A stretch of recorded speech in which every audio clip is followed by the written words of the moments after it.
MTV news Kannada ವಾಹಿನಿಗೆ ಸ್ವಾಗತ.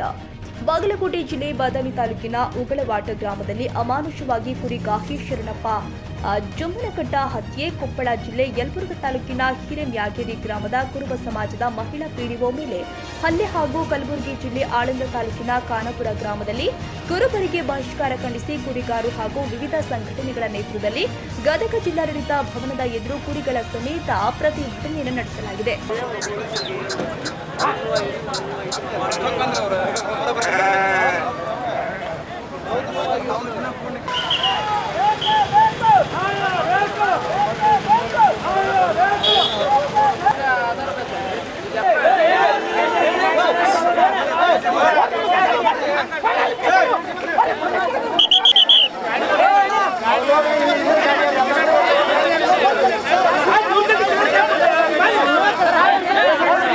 ಕುರಿಗಳನ್ನ ರಸ್ತೆಯಲ್ಲಿ ನಿಲ್ಲಿಸಿ ರಸ್ತೆ ಬಂದ್ ಮಾಡಲಾಗಿತ್ತು. ಇದರಿಂದಾಗಿ ಕೆಲ ಕಾಲ ವಾಹನಗಳು ಸಾಲುಗಟ್ಟಿ ನಿಂತಿದ್ರಿಂದ ಫುಲ್ ಟ್ರಾಫಿಕ್ ಜಾಮ್ ಆಗಿತ್ತು.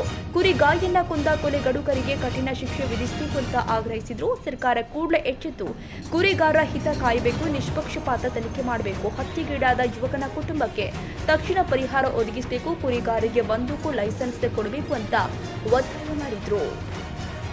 ತಾಜಾ ಸುದ್ದಿಗಾಗಿ ಎಂಟಿವಿ ನ್ಯೂಸ್ 24x7ಗೆ ಸಬ್ಸ್ಕ್ರೈಬ್ ಮಾಡಿ ಮತ್ತು ಬೆಲ್ ಐಕಾನ್ ಅನ್ನು ಒತ್ತಿ. ತಪ್ಪದೇ ಲಿಂಕ್ ಶೇರ್ ಮಾಡಿ.